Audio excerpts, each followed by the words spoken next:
sitting. Wait. They want. What's the wait? Oh. I think it's you. What's the order of the speakers? First. Are we all gonna sit? Fourth. Nope, just the speakers and sit in order. You stand up. Oh, okay. You sit right there. Banner people. Come Serena, closer. are you ending it? Come closer and lift the bit. Come in front of I'm this gonna tree. end on this. Come in front of this tree. Lift it up so it can be seen above their head. Thank you all for being here. And then my other supporters come around and just fill in so that you can be seen on that side, this side.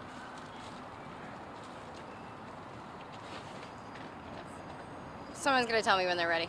Stretch the banner to the top. It's sagging in the middle. Beautiful. Y'all good? All right. Whenever you're ready to start, and then just come find me and I'll get you. Yeah. Are we ready? Yeah, you could just look in the center between those two or something. Well, never mind. Okay. I'm gonna be reading mostly. Hi, my name is Kristen, and I'm a graduate student at Tulane University, and I'm here to read you the official Loyola and Tulane Students for a Democratic Society statement on what occurred this morning. Should we wait? Sorry.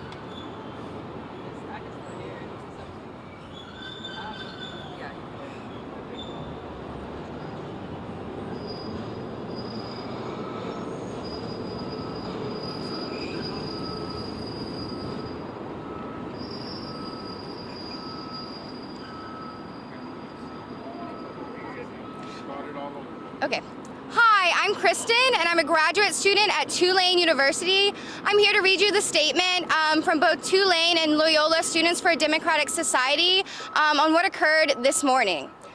At approximately 3 a.m., when students were sleeping and supporters who had gathered to ensure their safety were resting, a militarized coalition consisting of TUPD, NOPD, and Louisiana State Police violently disassembled the peaceful encampment. With no dispersal warning, over 100 officers put the safety of students and community members at great risk by brutally arresting 14 unarmed individuals, including 3 bystanders, using riot gear, assault rifles, and armored vehicles. Louisiana State Police specifically targeted nonviolent student organizers, resulting in 2 injured students being taken to the hospital. Tulane and Loyola Students for a Democratic Society condemn President Fitz and Tulane's administration for the excessive, dangerous, and violent action taken against an unarmed student-led encampment. Tulane claims that free speech is a right, yet, in practice, Tulane University would rather brutalize its own students and members of our community than listen to their demands to divest from the apartheid state of Israel. We would like to remind President Fitz, Tulane administration, TUPD, NOPD, and LSP that though they criminalized us during our encampment, protesting is not a crime. We'd like to remind President Fitz and the administration that alumni and the larger community that students have been pushing Tulane to divest from war and apartheid since at least the 60s. We reject the historically revisionist narrative that Tulane and its administration were unaware of our position and demands. Though the administration claims to be oblivious to our demands and organizing, Students for a Democratic Society at Tulane and Loyola have hosted ongoing demonstrations on both campuses for over 6 months. In all formal correspondence from both administrations regarding our ongoing demonstration, they blatantly lied, stating that protesters were not Tulane affiliates. Tulane claims the encampment was comprised of non-Tulane affiliates, yet numerous Tulane students, faculty, staff, and alumni were present at the encampment. And other actions leading up to this larger demonstration. We joined the larger network of student organizers around the country who have been facing extreme repression for protesting while genocide is ongoing in Gaza, the West Bank, and all of occupied Palestine. We understand the political undertones of this moment. We understand the student movement is not simply being targeted in response to exercising their right to free speech. We understand this is not a repression of free speech in the abstract, but we are confident that universities across the U.S. are reacting this way because pro-Palestinian speech has material consequences. We remain steadfast and resolute in our commitment to the Palestinian cause. The ongoing intimidation and violence will only strengthen our resolve to shout for a free Palestine and for the liberation of all oppressed people. Despite this violent retaliation against unarmed peaceful students, alumni, and their supporters, we will continue to demand both Tulane and Loyola universities divest from the Zionist entity and disclose connections to any and all genocidal oppressors. We demand all charges to be dropped. We demand all suspended students and Students for Democratic Society to be reinstated. We demand that Tulane stop threatening its faculty, staffs, and students with disciplinary action. And we will continue to fight because a free Palestine is a promise and one that we intend to keep.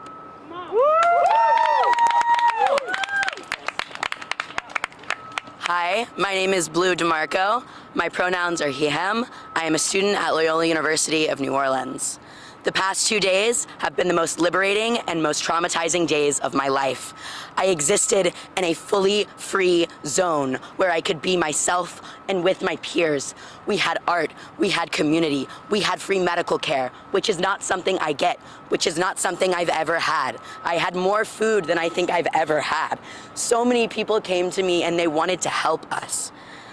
Last night, we had a tip-off that there would be a police raid at night, and so we quietly tried to get out of the camp. We worked with the police tirelessly to tell them to give us a dispersal order, which they refused to do. At one point of the night, around 3 o'clock, before the SWAT team came in and raided us, all of the cops informed us that they turned off their body cams. They said so with glee and with laughter. It was not something that was important to them. It didn't matter to them, but it mattered to us. I went to the neutral ground because I was informed that the neutral ground or the street would mean safety. It did not mean safety. When I got onto the neutral ground, if I looked in front of me, all I saw was a thicket of men, of SWAT men in riot gear. I was doing nothing. I was standing on the neutral ground with my phone out, recording. If I looked behind me, all I could see was tanks. I saw cops blocking off any exit. There was nowhere for me to go. Whenever I looked to the tanks, I realized that there were snipers inside of them. Not 1, not 2, not 3, but 4. All targeting what? Students doing nothing wrong. We were sitting. We have a right to exist in spaces that we pay for. I spend so much money on college, and I'm not even treated properly. Something that was particularly hard for me is that not only did I have no place to go, but if I looked to my friends that are sitting behind me, I saw my childhood best friend, and I was not sure if they would be alive the next time I saw them. Cops covered them to ensure that we would not see them being arrested, and that is absolutely devastating, and it's not okay. I need to know what's happening to people whenever they're being arrested. I have a right to know, and I have a right to exist on property. I have a right to exist on the neutral ground. It's public property. It was very difficult for me as I realized that there was no place for me to go. There was gas coming out. I did not know what was happening. I was being blocked by flashlights. I was being blocked by men coming towards me. I wasn't moving. I was staying in one position, and continuously they pushed us back and they pushed us back. When I looked behind me, there were cop cars blocking streets everywhere. The park was filled with police cars without their lights on and with their lights on. I had nowhere to go. I looked down and suddenly all of my peers were gone. Thousands of dollars that the community willingly spent in free medical care, in food, in literature, destroyed. All of it flipped upside down. And for what? Their books. It's food. It's medical care. It is for our lives. These are the things that we need. They destroyed it because they do not want to see us free, and they do not want to see us happy. And that is what I have learned. So I ran. I saw my peers on the ground, and I ran, and I realized I had nowhere to go. I walked for probably over a mile with people I barely knew because I knew that if I left someone, I could die and no one would know where I was. I think that's really what I've got to say. It's particularly hard for me watching my best friends and not knowing where they're going to go. Watching someone who is like a sibling to me sit across from me and knowing that there is nothing I can do because if I try and stop, if I try and interfere, I'll be shot. Snipers were pointing at us, and for what? For nothing. We did nothing wrong. Thank you.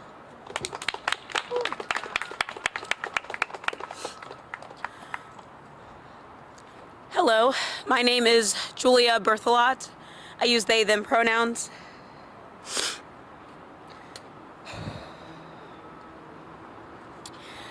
There is no happier place on earth than the popular University for Gaza, the liberated zone that we, the students for a democratic society at Loyola and Tulane University, created.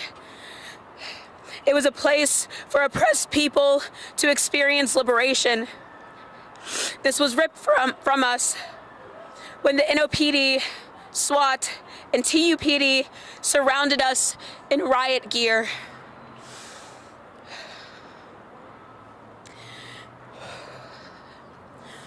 Me and my peers, as we had decided long beforehand, would defend the popular University for Gaza peacefully at whatever cost it took for us.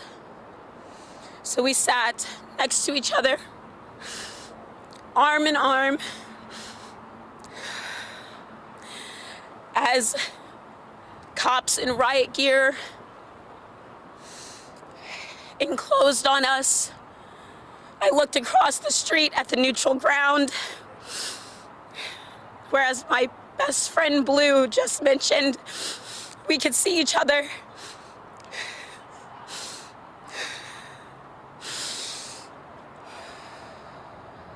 The cops in riot gear, the SWAT, they were preparing themselves for a fight that nobody else was prepared for but them.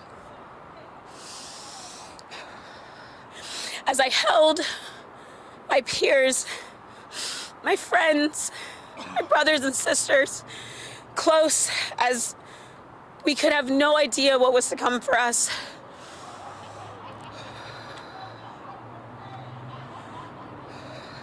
NOPD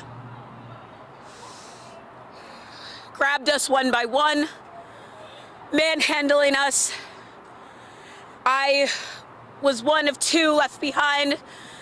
My second grabbed me. We held each other as we continued to chant, to try to keep up morale for the rally that had conspired on the neutral ground to support us, to give us hope in this terrible time. This person that I didn't even know, I didn't find out their name until we were in jail together. We held each other as cops in riot gear held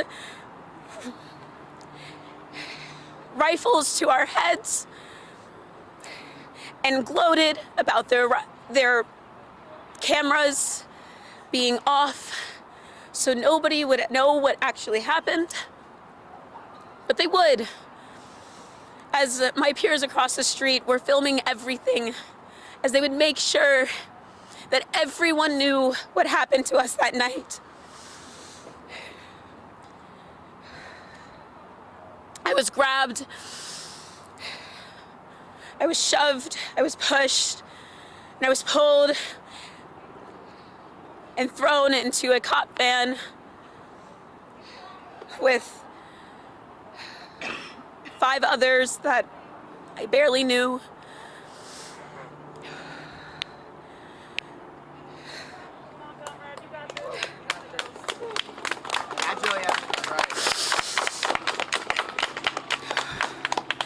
As I watched my other comrades get thrown into another van, and I watched the brave souls that rallied around us to keep up our morale run in all directions away from the SWAT, going in what could only mean to hurt them. I say all this to say I am a sophomore at Loyola University, New Orleans. I chose to go to Loyola University, New Orleans because it is a Jesuit institution. We pride ourselves on social justice. My favorite Jesuit value is cura personalis. It means care for the whole person.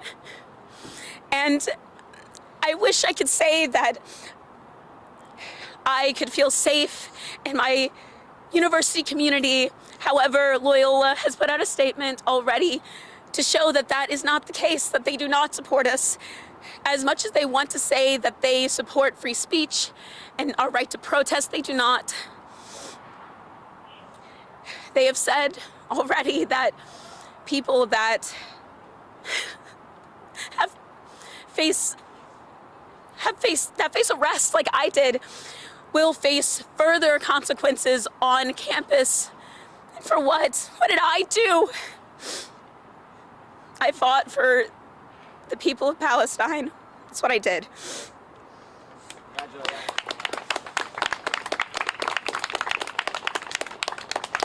just think I'm shaking a lot and I will cry more, so that's all I have to say.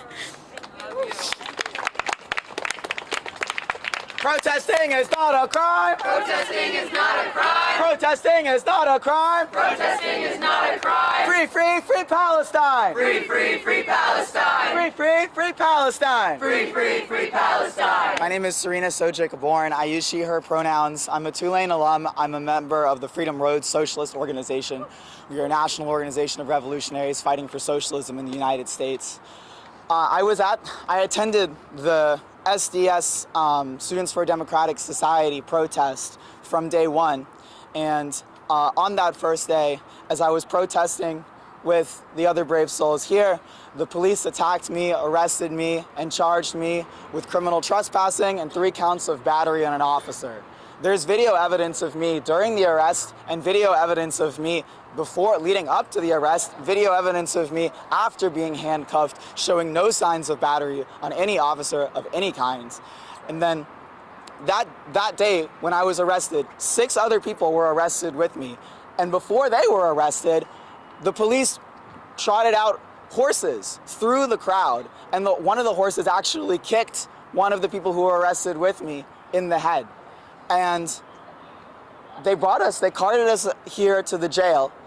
And that day, 5 of us faced the criminal trespassing charges and a few others. 2 of us faced battery charges. And as many of you know, in the OPSO, in the Orleans Parish Sheriff's Office in the jail, it is not standard procedure to fast track anyone out of there on a battery charge. You're getting booked, you're staying there overnight.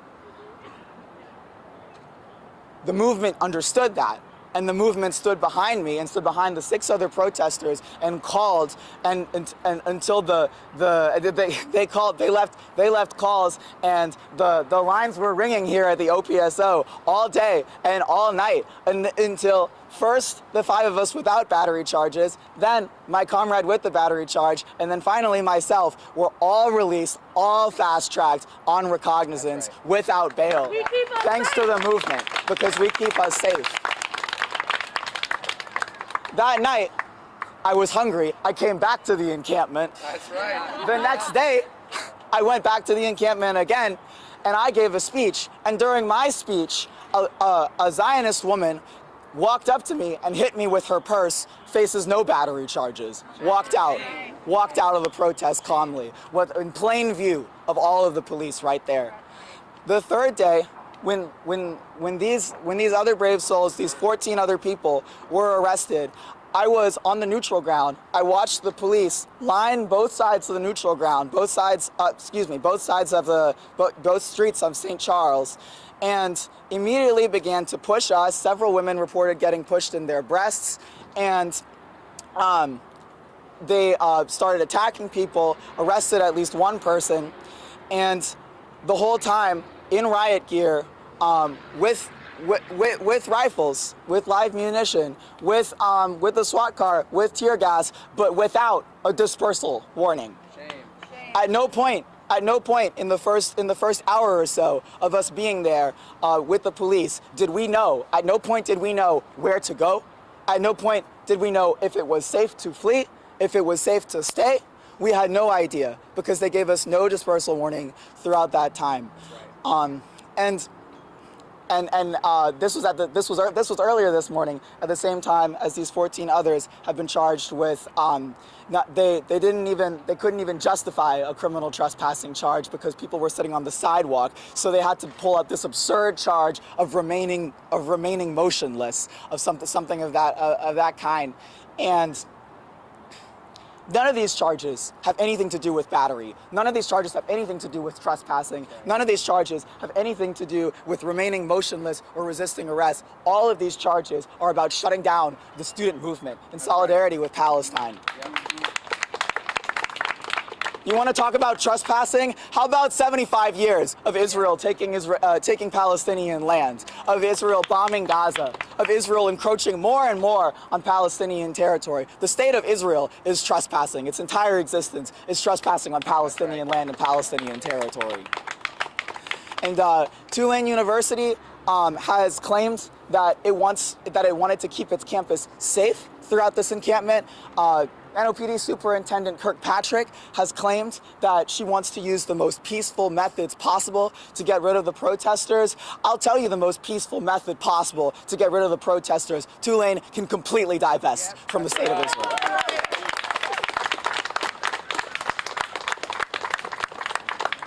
Hi everyone, my name's Camila Soal. I'm a grad student at Loyola University. I also am a JVP member of Jewish Voices for Peace in New Orleans. I first want to thank you all for being here, and that you being here is signifies to us that you believe, that you want to hear our stories, that you want to hear the firsthand accounts of the people that were there last night, the people that the SDS students of Tulane and Loyola that have been working day in and day out to have their voices heard. So thank you so much for being here and getting the story from us, because our voices deserve to be heard. The voices of Palestinian people deserve to be heard. And as they continue to be silenced, we will not be moved by your scare tactics. We will not be moved by your tactics to break our spirit and to break our soul. Because the people of Gaza, the people of Palestine, they have not been broken. They have lost everything and they are still fighting. And so for us to be here is the least that we can do. I want to speak about my experience at the camp as a Jewish student on campus. I walked up to the camp on the first day, on that day of the rally, and I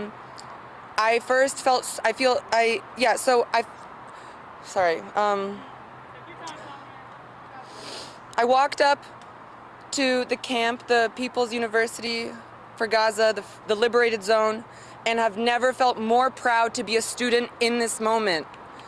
The resources that we had available, including food, including medical supplies, including art supplies, music, people of all walks of life, all faiths. We had moments of prayer for our Muslim brothers and sisters. We had moments of prayer for our Jewish brothers and sisters. All of that happening while the police attempted to drown us out with music that was obviously a tactic to break our soul and to break our spirit. And we prayed and we stood together and we maintained our spirit. And during those moments of prayer, we asked them several times, could you lower the music so we could hear each other pray, so that we could stand next to each other in our faith? And they refused. And that music felt like it only got louder and louder. But you know what? We also got louder and we stood stronger next to each other in that moment. Like I said, I feel so proud of the fellow students behind me and the ones that are not here today.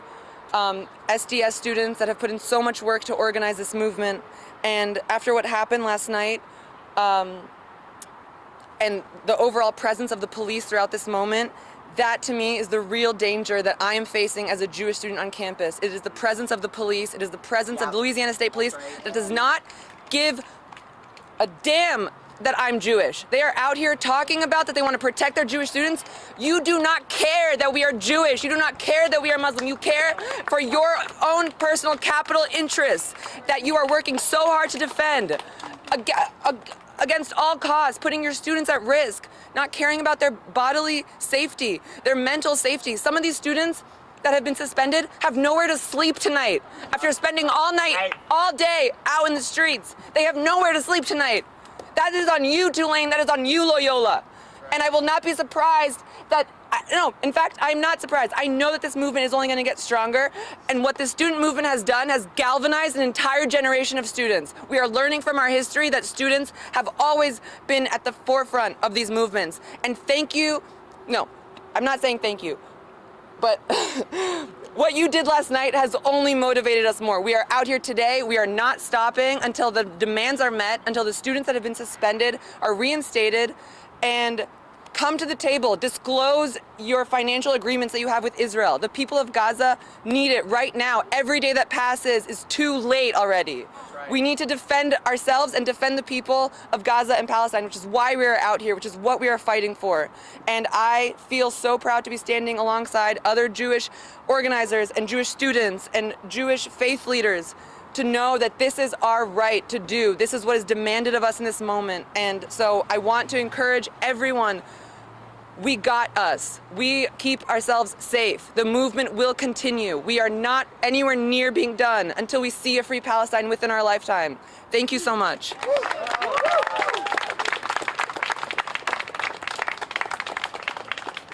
I would just like to close by reiterating our list of official demands.